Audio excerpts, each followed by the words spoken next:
Good morning students. आज हम लोग क्लास 3 का चैप्टर 2 रीड करेंगे, जो कि हम लोग यहाँ तक कर चुके थे। आज आगे रीड करेंगे। अकरम के वालिद सुबह ही कंपनी चले गए और दोपहर को आधी छुट्टी लेकर वो घर आ गए। उन्होंने अकरम को आवाज़ दी, लेकिन उसने सुनी अनसुनी कर दी और दूर बैठा देखता रहा।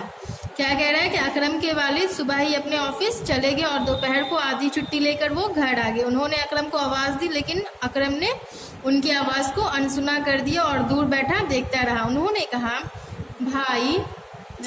भाई अब नाराज़गी ख़त्म करो। उसने क्या कहा कि भाई अब नाराज़गी ख़त्म करो, मैंने तुम्हारे मुतालबात पूरे करने का इंतज़ाम कर लिया है। उसने क्या कहा कि मैं तुम्हारी ज़िद पूरी करने का इंतज़ाम कर लिया है। उन्होंने जेब से हाथ बाहर निकाला तो उसमें 2000 के कई नोट दबे हुए थे।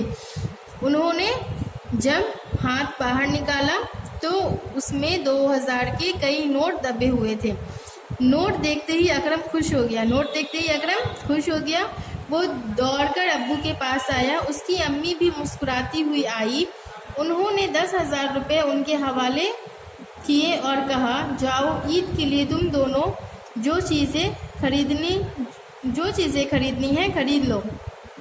क्या हुआ कि जब उसके अकरम के वालिद ने अकरम ने नोट देखे तो वो बहुत खुश हो गया। वो दौड़ के अपने अब्बू के पास गया और उसकी अम्मी भी मुस्कुराती हुई आई और अकरम के अब्बू ने उसकी अम्मी को 10,000 रुपये दिए। अकरम की माँ को 10,000 रुपये दिए और उसने कहा कि जाओ ईद के लिए जो भी चीज़ें तुम्हें खरीदनी है वो ले आओ, सुबह ईद है।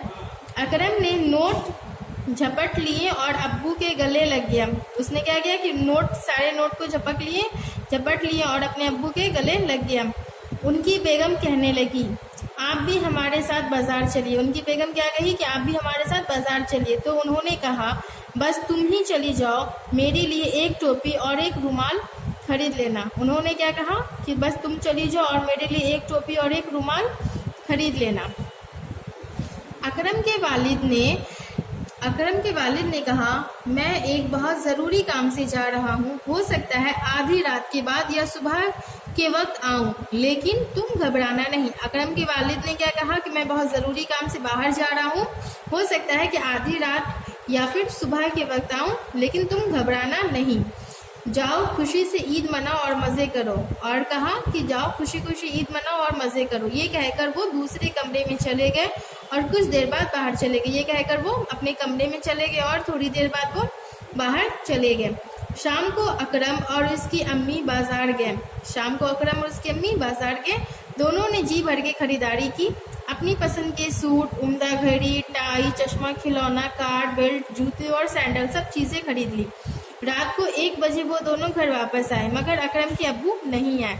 उन्होंने शाम को अकरम और उसकी अम्मी बाज़ार गए और उन्हें जो भी चीज़ें अपनी पसंद की खरीदनी थी सब कुछ खरीद कर वो रात में 1 बजे घर वापस आए, लेकिन फिर भी अकरम के अब्बू उस वक्त तक घर नहीं आए हुए थे।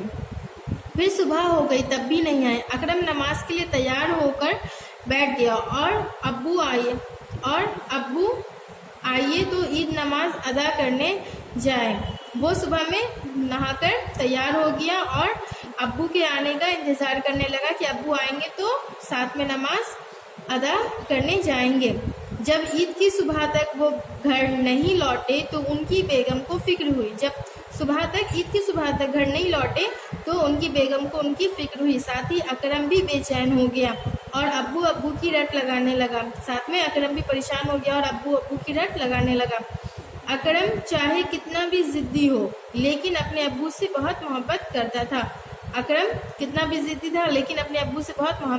था। तो स्टूडेंट्स, आज हम लोग इतना ही रहने देते हैं। आगे का हम लोग नेक्स्ट क्लास में रीड करेंगे। Okay, thank you.